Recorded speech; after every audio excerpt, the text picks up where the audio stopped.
All right. And with that, I will turn it over to Dr. Bolton to kick us off. Thank you so much, Dr. Bolton. Lauren, thank you. And I'm just so grateful for the partnership with District 95. You guys have been wonderful to work with, and your engagement in this work to try and really support the social and emotional needs of your students is unmatched. So thank you for all that you do and for this partnership. And I love talking about emotional regulation. I've learned a lot about emotional regulation over the last several years, and I'm excited to share it with you.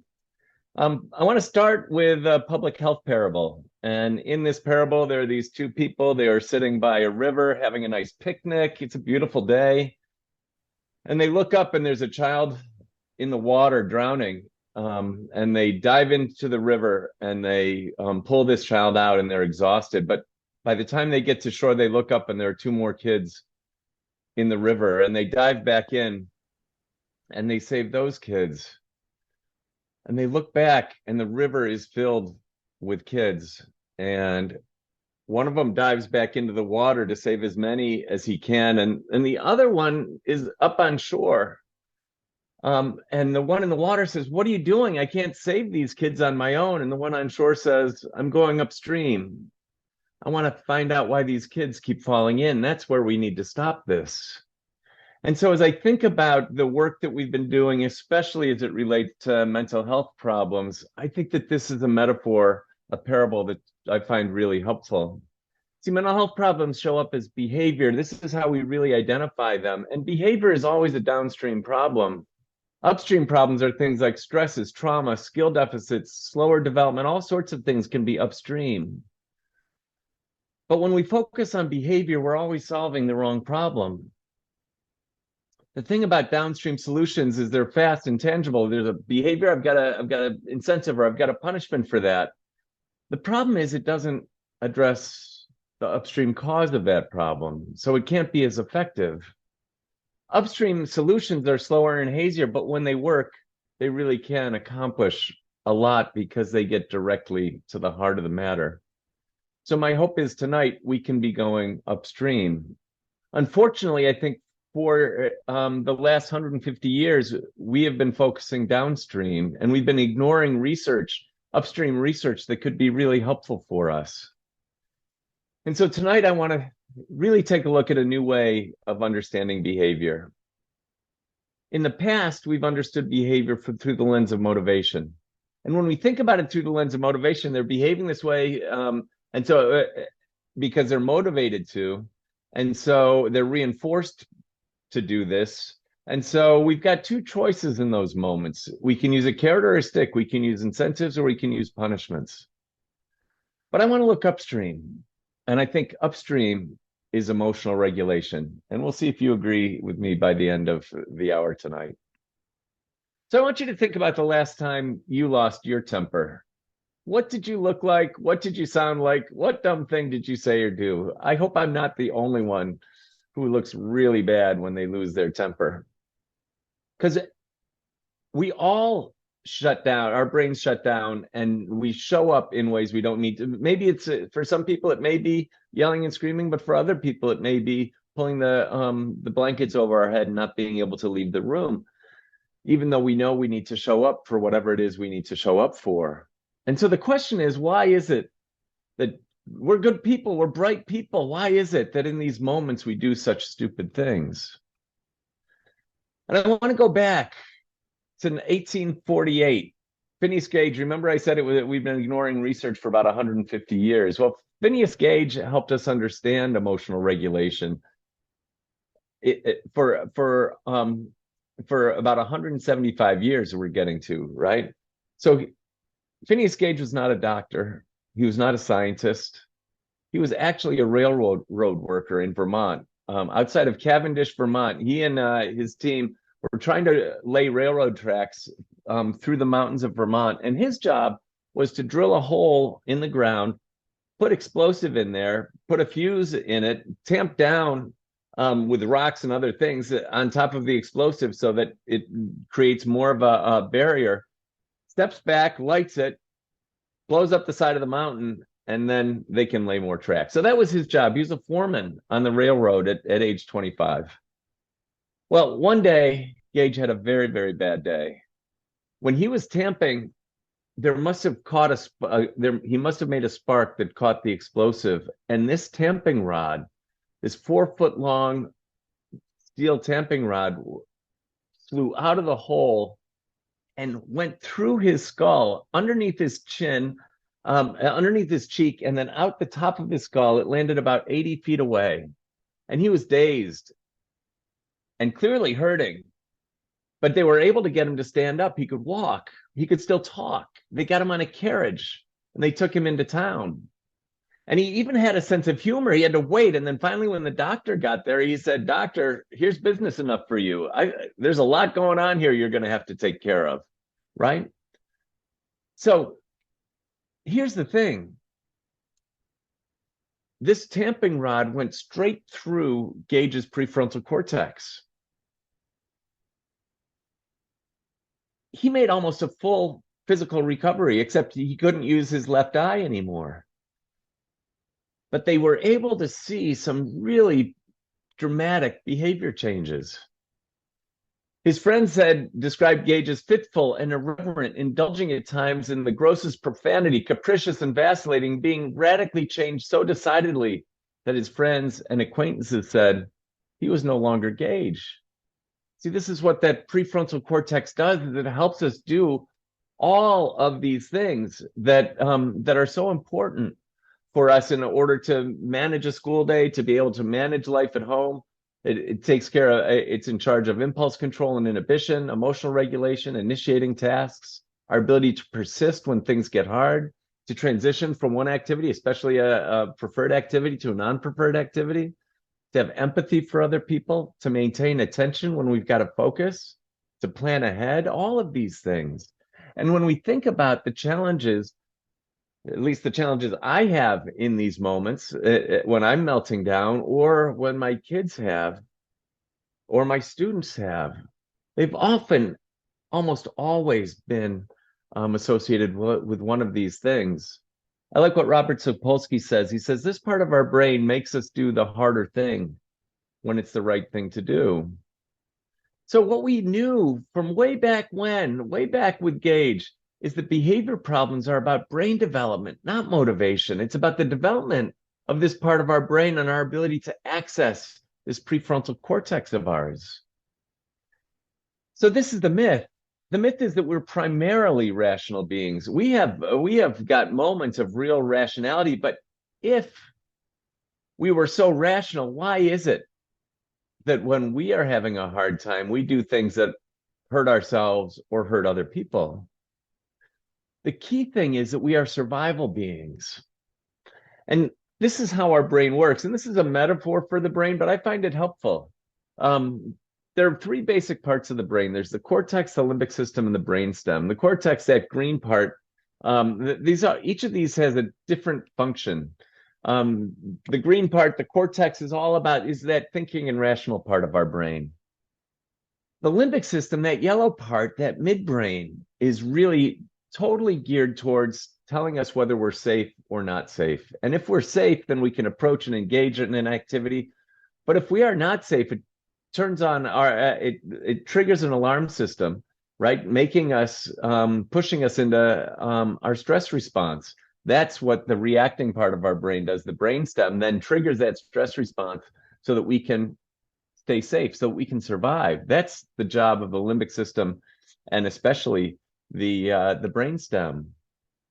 But what happens is when that's triggered, when our limbic system says something's not safe, it pushes us into the lower parts of our brain, and we don't access the cortex in the same way. This is why we talk about fight, flight, or freeze. It triggers that fight, flight, and freeze response. And here's the thing.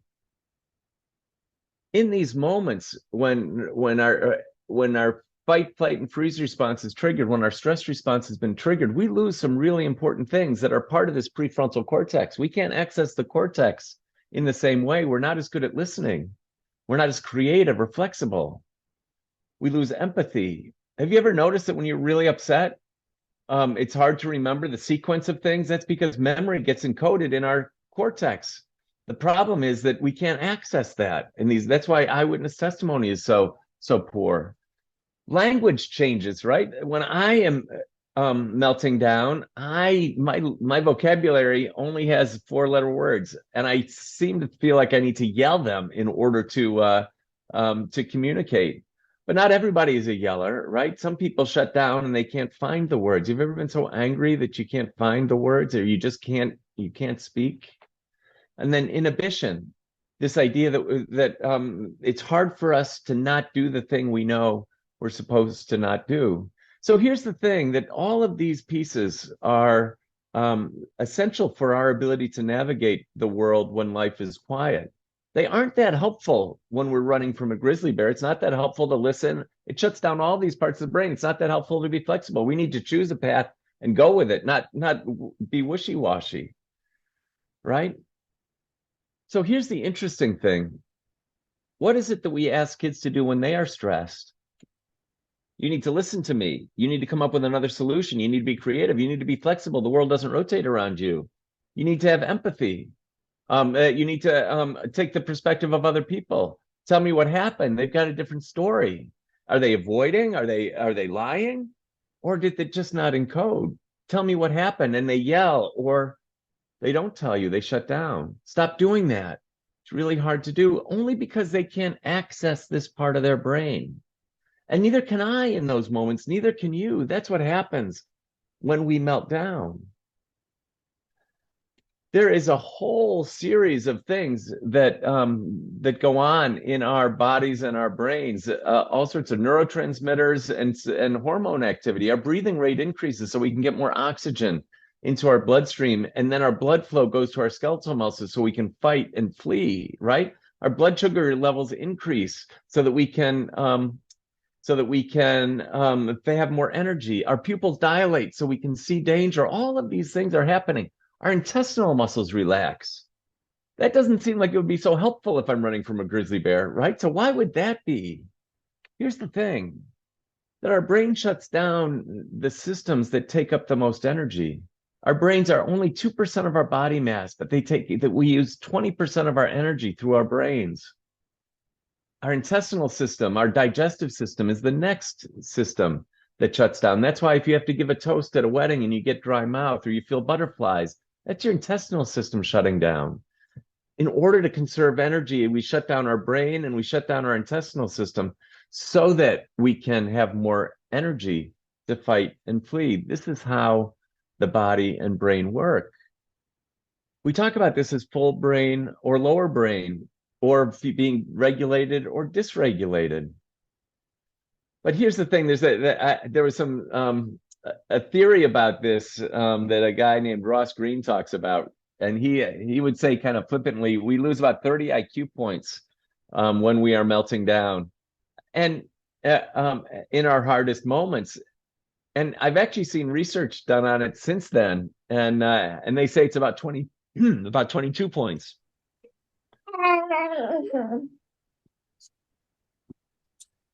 Excuse me. So in these moments, we're just not as smart. If you took a brain scan of me in these moments, I think that this is how I feel like in these bad moments, right? But here's the thing. When there's a dysregulated child, there's always a dysregulated adult. My apologies for my voice.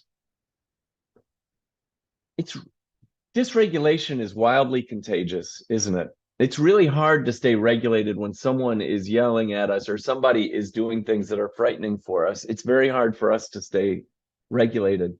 But the opposite is also true. When I'm dysregulated as a parent, it's likely that I'm going to say and do things that are dysregulating for my kid. This is the contagion of dysregulation is something that happens often in families. But here's the thing. If I've lost 30 IQ points and my child has lost 30 IQ points, is that the time to solve the problem? Absolutely not. And yet we feel this sense of urgency. This is when we need to solve the problem. I'm not saying that we don't solve the problem. I'm not saying that we don't ask them to talk about what happened or to be able to listen to our perspective or to be flexible. No, we want all of these things to happen, but just not when we can't access those parts of our brain, and not when our child can't access those parts of our brain. We just want to be able to do this when everybody can access their best brains. not when we are all limited, because that's when things go from bad to worse. So, what does lower brain look like? Well, it looks like that, right? But it also looks like this. Oppositional behavior is often a way of saying, I'm just going to stop everything from moving. I need to stop everything now. Feeling overwhelmed. This is something we're seeing more and more of with kids. And then you've got the kids who are so wanting to be so compliant and they're perfectionistic. And you feel like, oh, they're doing great on everything. And yet they're constantly anxious and dysregulated that they're going to do something wrong. So, what puts us into lower brain? I find this fascinating. Feeling disconnected, devalued, and powerless. These are all things that often trigger this. And when you think about the last time you melted down, my guess is it had to do with one of these three things. And then there's also this basic need. Um, I'll tell you what, I think there really is something called being hangry. I hope I'm not the only one who gets hangry, or it's very I, I'm a I'm much less patient at 9 o'clock at night than I am 9 in the morning because I'm more tired, I'm more depleted. And if I need rest, I'm much more irritable. I'm a much better parent at 9 in the morning than I am at 9 at night. Unfortunately, my kids never saw me at 9 in the morning. So they've got no idea what a great dad I am, right? I wish they always got the 9 a.m. dad, but they only got the 9 p.m. dad. So if that's what dysregulation looks like, what does regulation look like? Well, here's kind of the sweet spot for regulation, right? We've got it, we're in the womb, it's dark, it's warm, we've got an umbilical cord, we don't have to eat pureed foods, we can pee and poop, there's no diaper, right? All of these things. And then after our child is born, all we do is we work to regulate them, don't we? That's our focus for the first several months, is just to keep them regulated. And when they get dysregulated, which they will, we think about how do we soothe them? And we think about physical needs first, don't we? Are they hungry? Do they need a nap? Do they need to be swaddled? All of these, do they need to be changed? And then if those things don't work, then it's like, okay, let's get them to somebody who who their limbic system says, oh, I'm safe here. And have you ever noticed that we use rhythm a lot to regulate, both as adults and with our kids? We have got rocking chairs and gliders, we've got bouncy chairs, we use music, right? All of these things create rhythm. And Bruce Perry, who's an expert on child development, thinks that one of the reasons for that why rhythm is so important, is that everything that soothes us falls within the cadence of a mother's heartbeat. And so it helps us get back into a space where we are at our most regulated place. So here's the question. We soothe and soothe and soothe and soothe and soothe, and then they get to be like two, and all of a sudden, we start calling them, saying they've got terrible twos, and we start doing timeouts, and we start, and I think it's when they start to develop language, to be honest with you, because we know they should understand what we're saying, or they tell us no, and then all of a sudden we get dysregulated. So here's the thing: our work is still to soothe kids, and ideally to teach them to soothe themselves. The bad news is we often respond to dysregulation with punishment, which is dysregulating because it's typically devaluing. They don't have any control over the punishment, so they feel powerless. And punishment often disconnects them from us, or we overprotect them. We try and make sure they don't experience any stress. This is not a talk to say, oh, anytime a child is dysregulated, it's bad. No, it's good when kids are dysregulated, because then we can help them learn how to become regulated. This is how we learn the skill. I'm not saying we want them always to be dysregulated, but what I want to do is to say, when they are dysregulated, this is our opportunity to teach and support regulation skills. But we typically do one of these two things. But the good news is we can teach regulation. And in schools, and this is what's happening in a lot of classrooms in District 95, is they use zones of regulation. There's a lot of different curriculum we use, right? Breathing is remarkably helpful if we can just help kids learn the skill of breathing, because what it does is it decreases the stress hormones in our brains immediately and reduces that feeling of stress. Can we use that skill, and can we help our child learn just to take some deep breaths? More good news, relationships are regulating. These connections are incredibly regulating. Just as dysregulation is contagious, so is regulation. We call this co-regulating. It's saying, my brain is going to help your brain become regulated. It tells it when our nervous system is calm, then they can experience that and they know that they are safe. The opposite is not true. If they get upset and then our nervous system goes out of whack, it's even more distressing for their nervous system. So when we can stay calm and we can stay connected, then we can co-regulate them. And through that co-regulation, we can help them quiet that. So I want to give you an example, because a lot of times it doesn't take words. And so Michael Jr. is a comedian, but he tells this story of his child being born. And I want you to watch how he regulates his newborn. Yo, comedian Michael Jr. here. As you know, I just flat out enjoy doing comedy. But one of the things I love way more than that is being a dad. Not too long ago, I'm going through some video footage and I run into this video of my youngest daughter being born. Now, of course, I was there. I actually took the video, but I had never really experienced it from this perspective before. Now look, we're in the hospital room. She's sticky and she's baby and all that stuff, and she's in the middle of crying. And then I speak up. I start talking to her, and watch how she responds when she hears my voice.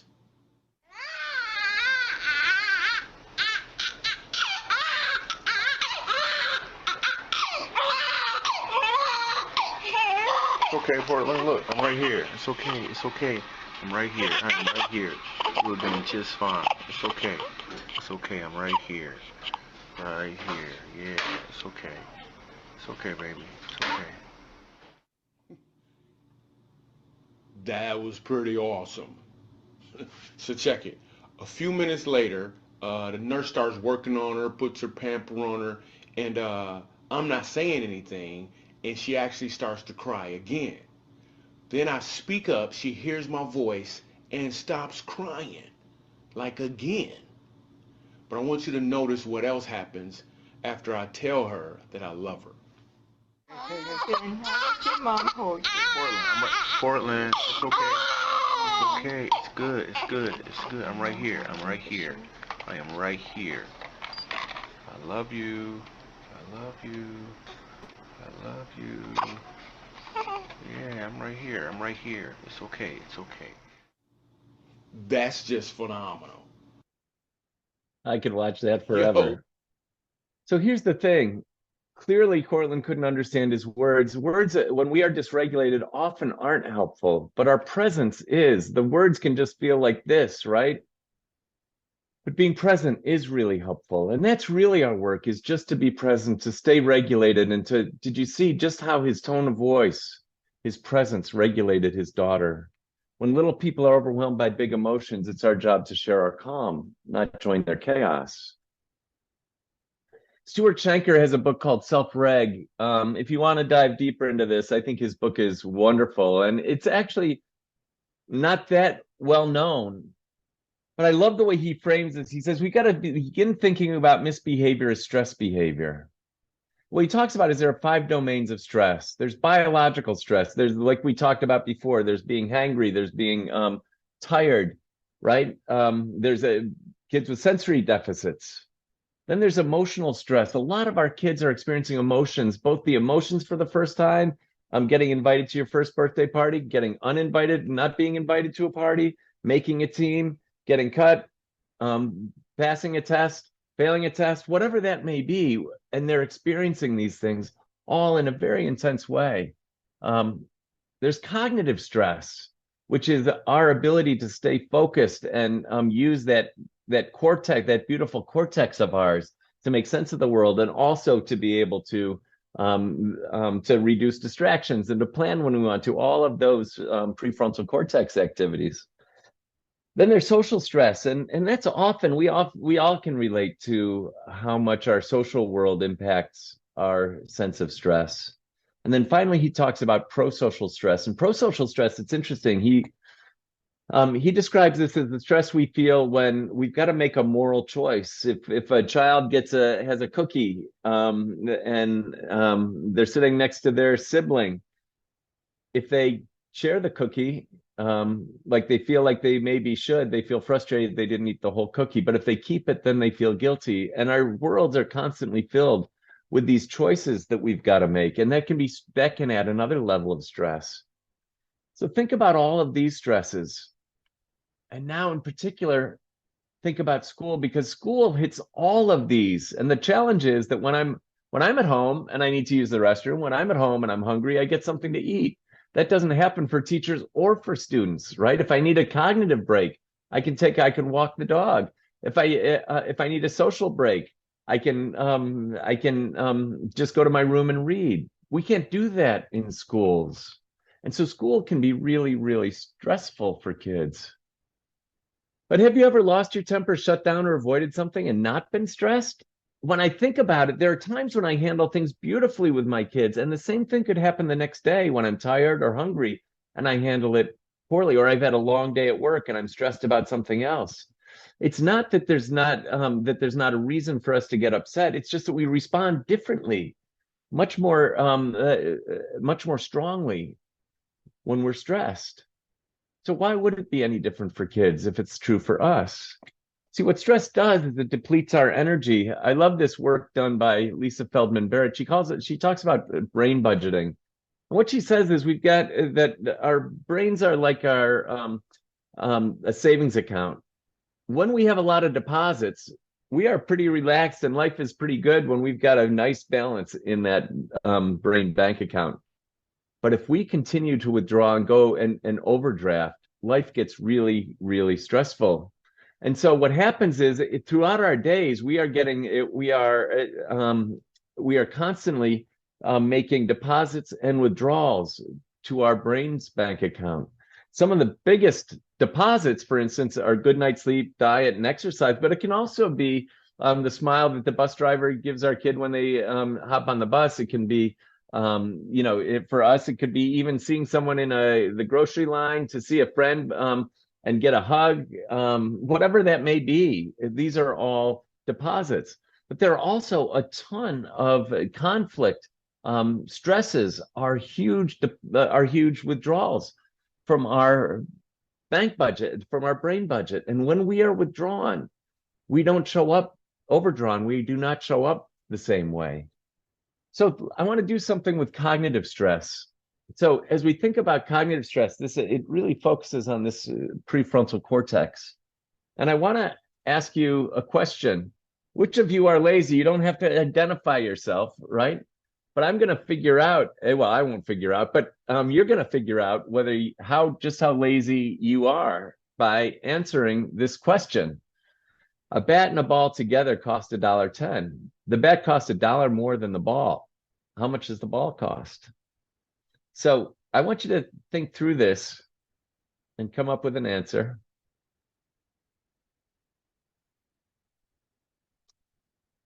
Now, my guess is that if I had you answering, many of you would say 10 cents.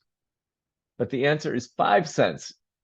So the people who said 10 cents, if the bat and the ball together cost $1.10, if the bat costs $1 more than the ball, if the ball costs 10 cents, then the bat has to cost $1.10, which would be $1.20. That's why the answer is 5 cents, right? So you got that, right? Here's the thing. Many of you got it wrong and didn't check your answers. And we learned very early in the life to check our answers. The other thing, many of you probably looked at it and said, I'm just not doing that. I don't have the bandwidth right now to do that. I'm going to go get another glass of wine or whatever that looks like, right? And so, again, we can see things as lazy or, oh, by the way, 50% of Harvard and MIT grads got that wrong. So if you got it wrong, you're in good company. But really what this example shows is that we're working on the law of least effort, which means our brains are geared towards not depleting itself completely, because we want to have some cognitive energy and we want to have some physical energy in case there's a crisis. This is what's kept us alive for all the generations we've been alive. They did this research. It was fascinating. They did this research in a lab. They gave people questions like the one I just gave you, and they were able to determine within a split second whether someone was going to answer the wrong answer impulsively or whether they were going to stop and just give up on the problem based on how dilated their pupils were. And why would that be? Remember, dilated pupils are a sign that our stress response is getting triggered, right? This is what happens when our stress. And so what it's saying is that the brain was getting stressed. What he talks about is that as our brains get stressed and stressed and stressed, at some point we reach a point of no return where it's just going to be like where we get to a point where I'm just going to answer 10 cents or I don't even feel like doing this. We hit this, what he calls the intolerable peak, or the limbic system putting on a brake. What this means is that at some point, we just can't tolerate that anymore. This is our brain saying, stop. We've got to leave a little bit left in the tank. Our hypothalamus is right next, is the part of our brain that's measuring how much energy is left in our tank, just like our gas gauge. And notice our gas gauge goes off before we run out of gas. What our gas gauge wants us to do is to fill up before we run out of gas. Our brains work the exact same way.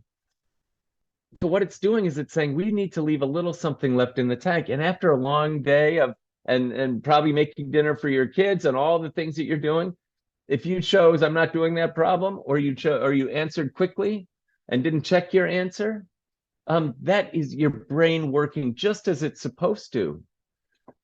See, what happens is the more depleted we are when we start a task, the quicker we get to that intolerable peak, right? So if I'm a parent going through a divorce, if I am trying to have a parent my own parents go into assisted living, and I'm dealing with that, the water pipe broke, I spilled coffee on myself. All of these things are things that are withdrawals from our bank account. And what this says is once we hit the point, we hit a certain point where we go into energy deficit, and we just drop it down. And that's when we show up in the ways that we're not so proud of. So why are some kids more vulnerable to the intolerable peak? If they've got attention problems, if they've experienced trauma, if they process things slower than everybody else, the world is a hard place. If they're slower to develop, if they've experienced failure, they're going to be more stressed stepping into a challenging situation. Discrimination, poverty, family stress, social stresses, school stress, all of these things get us closer and closer to that peak. So there are some kids, when they don't have much stress in their lives, when life is pretty good, they can tolerate a lot. The kids who are stressed the most are the ones who are most likely to be up that curve farther than anybody else. I'm not sure if you can see this, but they're up the curve farther than anybody else just to start their day. And so they melt down more. And what does it look like? It looks the same, right? It looks the same. This is how we melt down. We shut down when we're depleted. And so what do? We can punish kids when they melt down, right? When they shut down, when they hit their intolerable peak, we can punish them, we can ask them to power through, or we can replenish. The problem is when we punish them, we're further depleting resources. We are further pushing them into fight and flight because it's disconnecting and it's devaluing and it's disempowering. We can ask them to power through, but I'll tell you, it's hard to ask kids there's a cost to powering through. When we are so depleted, one of the things that happens during finals weeks in college, for instance, we ask kids to stay up all night. They're working, they're stressed. And then they come home for break, and what happens? They get sick right away. Why? Because part of what gets triggered when we are dysregulated is our immune system, and their immune system is depleted. That's why there's also a lot more kids who get identified during finals week for mental health hospitalizations, because there are costs to this. Or we can restore. We can help them get regulated. We can co-regulate, right? So these are the 5 strategies that we can do. We can reframe it when they are struggling. Can we see it as limbic braking instead of laziness? Can we see it as stress behavior instead of misbehavior? And then let's figure out what's causing the stress. If we're asking kids who struggle to focus and sit still to come home and do their homework right away, and they're hungry and they've not had a break between school and home, it may be that they are cognitively stressed and they need to run and play and have a snack before they start their work. Recognize what's causing the stress. And then once we recognize it, can we reduce the stress? And then can we help them identify, oh, this is the reason why you melted down? How can we help them develop an awareness so that as they get closer, as they get hungrier, as they get more and more depleted, that they can recognize it and say, I need to restore through taking a nap or getting a snack or playing with friends for a little while. And what we want to do is we want to restore before they hit that peak to reestablish their homeostasis so they can re-engage. You know, he's a psychologist. They all start with R. Reframe, recognize, reduce, reflect, and restore.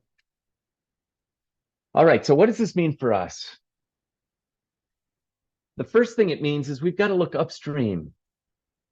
And first thing we want to do when we think about upstream is we need to regulate ourselves first, because we lose these things, especially when our kids are melting down. We lose these important skills for helping support them. What I want to say is there's no shame in dysregulation. That's one of the things that I've really found is we all get dysregulated all the time throughout the day. There's no shame in it. But problems occur when we deny our dysregulation. They did a study of parole boards. They looked at 1,400 parole hearings. They looked at all sorts of they wanted to figure out why some people got parole and why others did not. They looked at how violent the crime was, whether they showed remorse, how long they'd spent in prison, how their prison time went, all of these things. None of those things mattered. You know what mattered? Time of day. The people who had the first parole hearing, 40% of them got parole, the ones who got parole, who had their parole hearing at 8:30. If the people who had the 11:30 in the morning hearing, 0 of them got parole. Why is that? These judges do not want to mete out justice unfairly. And yet, when you're sitting there and you're hungry, you lose the ability to listen well. You're not as empathetic. You're not as flexible in your thinking. And these are some of the results when we're not aware of it. Seminary students, they did a study in Princeton of seminary students. They had these guys prepare a sermon on the Good Samaritan.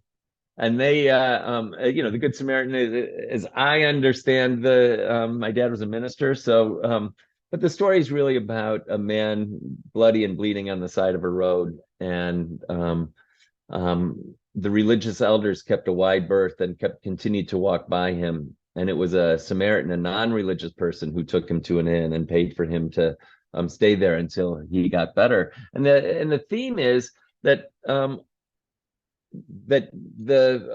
religious leaders need to be more actively engaged and sensitive to their parishioners.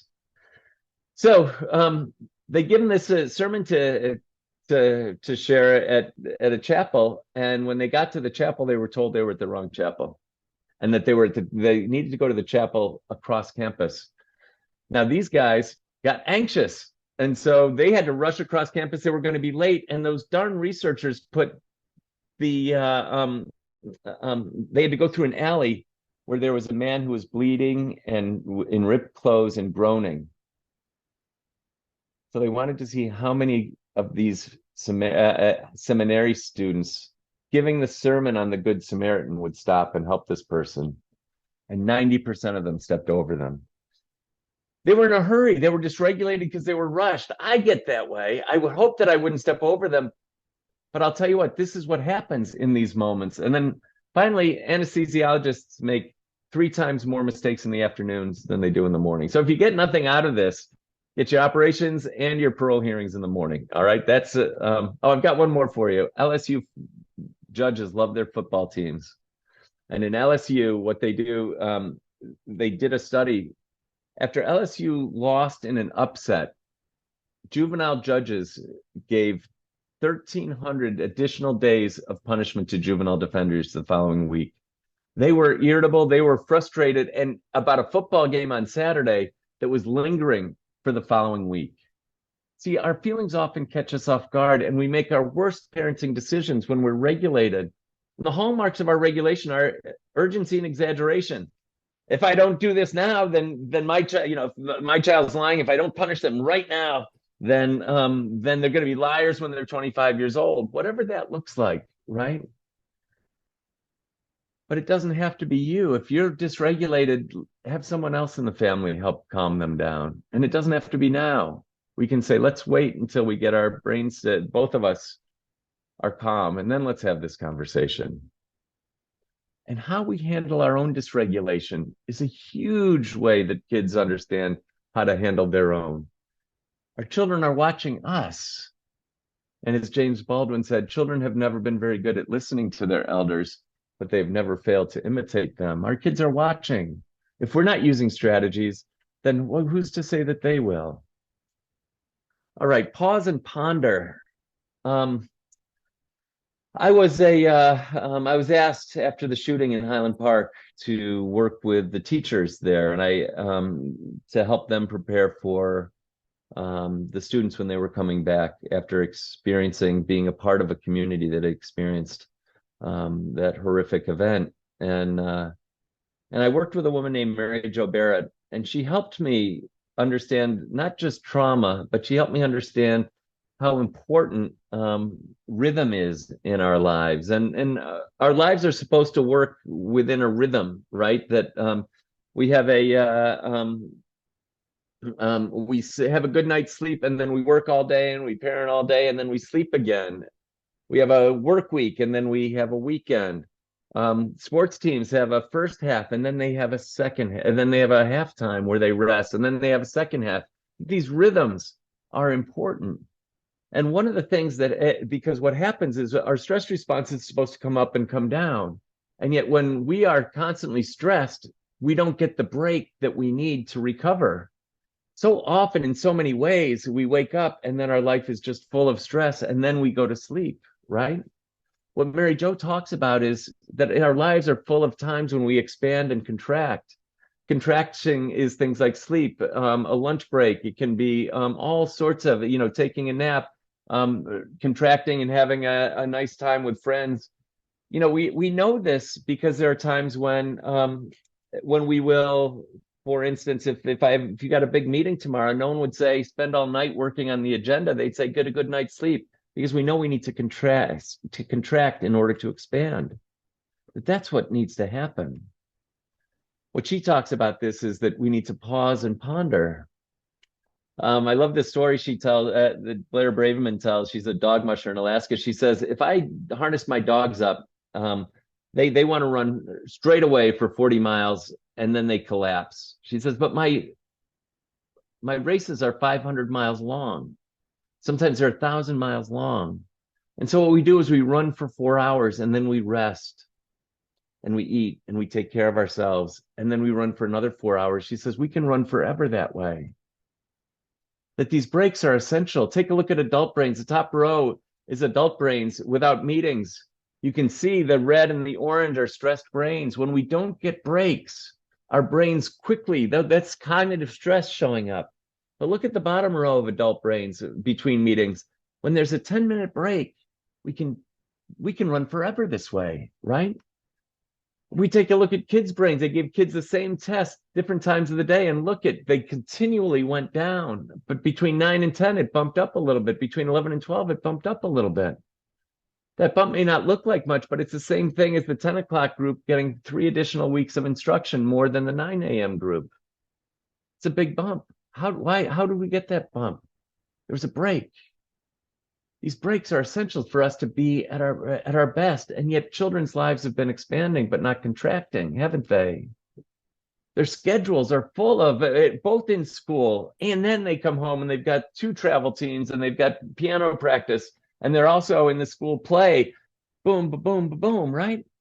And we've got to get them to all these places, and we never have time for dinner anymore as a family. And we're constantly trying to figure out, do I need the shin pads or the helmet for this afternoon? Who's getting the snacks? How are we going to feed this kid while we get this kid to ballet, right?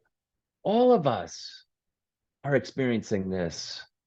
Kids are getting less sleep than they did before. Between 1980 and 210, kids are getting an hour less sleep.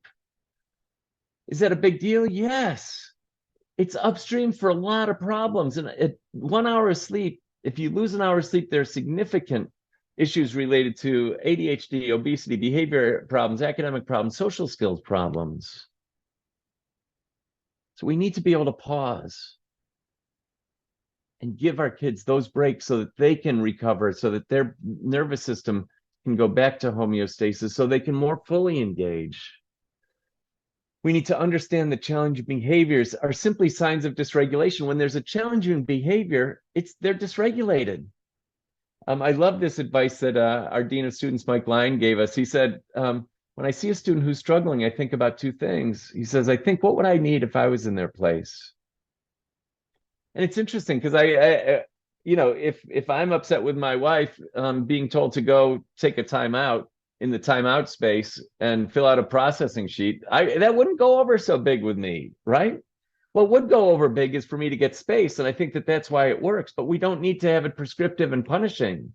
We can let them take space without having it be a punishment, because we know that that's what helps us. He also said, I always try and figure out what I can put on the table instead of what I can take away. Whenever I was dysregulated, my kids were struggling, I kept thinking, what am I going to take away? What am I going to take away to get control of the situation?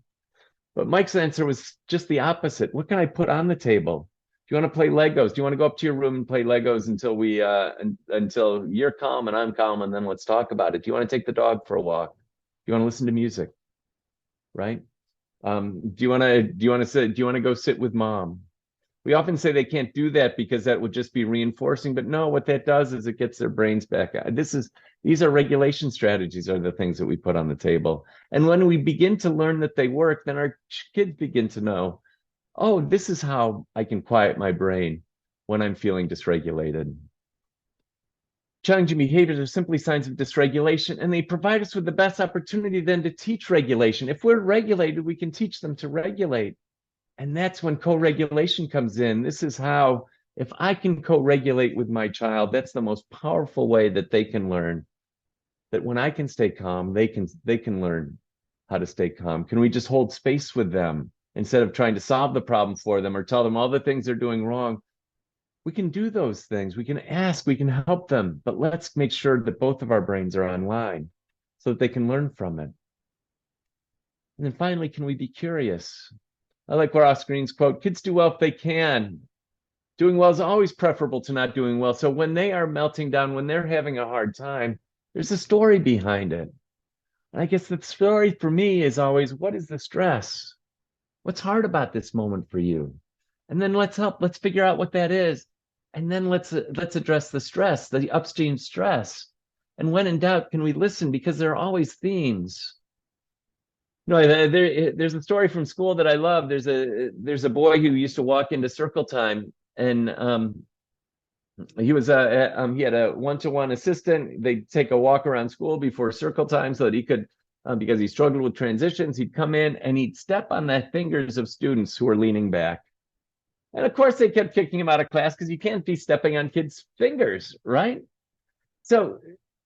And he kept getting kicked out of class, kicked out of class, kicked out of class. And then finally the teacher said, and everybody said, well, why is he doing that? And they'd say, well, he just hates circle time. And so the teacher says at one point, Jason, why do you keep doing that? Why do you keep stepping on kids' fingers? And he says, well, I hate circle time. And they're like, see? But she slowed it down again. And she said, yeah, but you don't like math and you're not doing things that hurt people in math. What do you think's happening there? And he took a breath and he said, I don't know where to sit. So he'd come in and he had social skills problems already. The circle was all made up. He didn't have the skills to be able to ask kids to move. He was afraid they wouldn't want him to sit with him. So I loved what she said next. She says, "What ideas do you have?" And he said, "Can I sit next to you?" And sure enough, he came around and sat right next to her every day, and there was no more standing on fingers, right? It wasn't the punishment that was working. There was a problem, and the teacher was able to listen because what she knew, what she learned from that was that transition skills and social skills were upstream. The behavior was downstream. Larry Steinberg says the capacity for self-regulation is probably the single most important contributor to achievement, mental health, and social success. This is the key. When we can help our kids with this, we do remarkable good. And I also like this. Parenting is like driving a car at night. You can only see as far as your headlights, but you can make the whole trip that way. That our lives as parents are a series of regulated moments followed by dysregulated moments followed by regulated moments. And if we can show up, if we can co-regulate, if we can teach in these moments, then slowly we get there. It's not going to, one intervention, one moment is not going to change their lives, but this progression, the repetition of helping them learn how to regulate will help, helping teach them how to regulate will help them learn how to regulate. And then they'll have access to all sorts of wonderful things as they grow and develop. Or as Anne Lamott says, almost everything will work again if you unplug it for a few minutes, including you. All right, so here is, I'm going to do a little shameless plug. Here is my book. If you want to dig a little bit deeper, it includes a lot about emotional regulation, but it also really speaks to the power. How can we create communities that really support communities in our families, in our schools, and on our teams, wherever our kids are? How can we embed them in communities that will help them support their development and mental health? All right, thank you, Dr. Bolton. So this concludes our primary focus, our kindergarten through fifth grade focus. We will share the recording when it's all ready directly with everyone who has registered, including the resources on the last slide here. So thank you again to Dr. Bolton, and we will stop the recording at this time. Thank you.